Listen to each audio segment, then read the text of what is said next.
আসসালামু আলাইকুম রহমতুল্লাহ। এখন হলো গরমকাল, প্রচুর গরম পড়তেছে।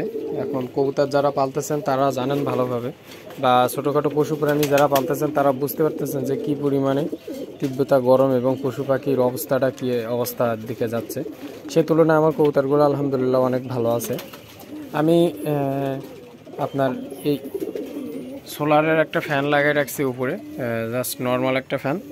এটা কিন্তু বেশি স্পিডে ঘুরে, ফ্যানটার বয়স 4-5 বছর হবে। আর উপরে একটা শুধু প্যানেল দিয়ে রাখছি, সোলার প্যানেল। এই আর কি, সারাদিন এর মধ্যে এইটাই ঘুরে। আপাতত কিছুটা গরম থেকে এদেরকে মানে বাতাসটা মোটামুটি চলাফেরা করে, এই আর কি। আমি চাইছিলাম যে অ্যাডজাস্ট ফ্যান লাগাইতে, কিন্তু সোলার তো অ্যাডজাস্ট ফ্যান হয় না, এই জন্য অ্যাডজাস্ট ফ্যানটা আমি নিতে পারিনি। সবগুলো কারেন্টের না হলে দুই পাশে দুইটা লাগাই দিতাম, এই আর কি। এখন আপনারা কিভাবে কি কবুতর পালতেছেন এটা অবশ্যই কমেন্টে জানাবেন। আর আমি নিয়মিত ভিডিও করতে পারতেছি না, আসলে ভিডিওটা করার সময় পাচ্ছি না, এই হলো সবচেয়ে বড় ব্যাপার। আমি একটু অন্য কাজে ব্যস্ততায় আছি। সকালবেলায় শুধু এসে খাইতে দিয়ে যায়, আর বিকালবেলায় বাসার লোকজন খাইতে দেয়, এই আর কি। আর রাত্রে এসে ছাড়া দেখতে পারি না। এখন আমি করতেছি কি, একদিন বাদে একদিন কবুতরের আমি এই স্যালাইনটা খাইতে দিচ্ছি। এটা হলো আপনার ভেট স্যালাইন। এটা দিলে কবুতর আসলে ওদের শরীর থেকে যে এনার্জিটা নষ্ট হয়, সেই এনার্জিটা ওরা আসলে ইয়ে করতে পারে, আবার সংগ্রহ করতে পারে, এনার্জিটা ওদের ফিরে পায়, এই আর কি। কবুতরগুলো তার মধ্যে থেকে এর মধ্যে থেকে বাচ্চা করতেছে, দেখতেছি বাচ্চা উঠতেছে মোটামুটি। এই ডিম পারবে সম্ভবত। এরা হলো আলহামদুলিল্লাহ, এরা হলো নতুন পেয়ার।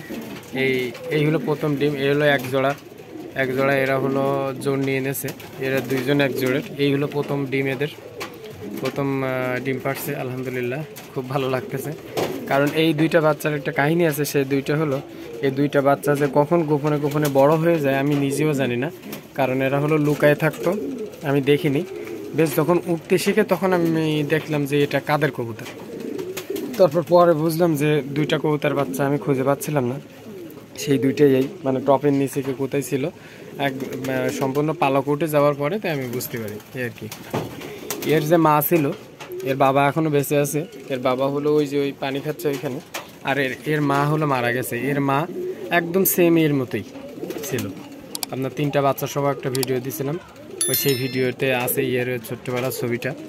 ওর মা মারা গেছে, কিন্তু ও একদম সেম ওর মায়ের মতো হয়েছে, মাদিটা। আর এই যে নট যেটা, এটা হলো ওর বাবার মতো। ওর বাবা সেম ছোটোবেলায় ওই রকম ছিল। ওর মা এবং বাবা ওই দুইজন একই পেয়ারের।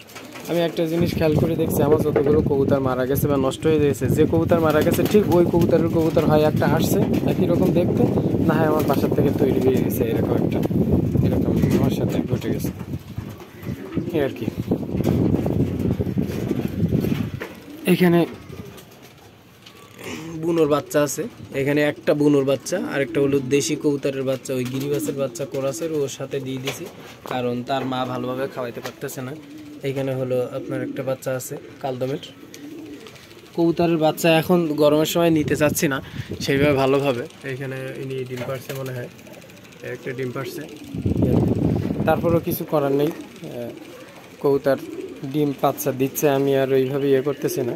আসলে মাঝে মনে করছিলাম যে কবুতরই পালবো না, এরকম একটা অবস্থা। মানে সমস্যা একটার পরে একটা সমস্যা লেগেই থাকে, এই সমস্যা সেই সমস্যা। এই জন্য মানে মাঝে মাঝে মন মানসিকতা নষ্ট হয়ে যায় কীভাবে কী করি। তারপরে ভাবছিলাম কিছু কবুতর সেল করে দিব, আসলেই কবুতর কিছু সেল করে দিব, কারণ আমি সব বুনো বা দেশি কবুতর এরকম যাদের দেখাশোনা খুবই কম করা লাগে এরকম টাইপের কিছু কবুতর পালবো। আর এই ফ্যান্সি আইটেমের যেসব কবুতর এদেরকে বেশ দেখা লাগে, রোগ প্রতিরোধ ক্ষমতা এদের কম থাকে, এরা সেইভাবে ভালোভাবে এদের পালতে গেলে মনে করেন যে খাঁচাই করে পালতে হবে বা নিজের বেশ একটা সময় দিতে হবে কবুতরের পিছনে, তাহলে এসব কবুতরগুলো তার জন্য পালা আর কি উচিত হবে। আর যাদের আসলে সময় নেই তারা এসব কবুতর পালতে গেলে শুধু লস আর লস। আমার তো লসই যায় সবসময় প্রজেক্ট, এই আর কি। ধন্যবাদ সবাইকে ভিডিওটি দেখার জন্য। আর আমার ভিডিও নিয়মিত যারা দেখতেছেন বা দেখেন তাদেরকে অসংখ্য ধন্যবাদ, কারণ আমি অনেকদিন ভিডিও করতে পারতেছি না। আমি আসলে তারপরেও আর কি না করলেই নাই আর কি, কোনো বিষয় ছাড়াই আপনাদের সাথে আজকে কথা বললাম, এই আর কি। ধন্যবাদ সবাইকে, ভালো থাকবেন, সুস্থ থাকবেন। আজকে ভিডিও পর্যন্ত। আসসালামু আলাইকুম রহমতুল্লাহ।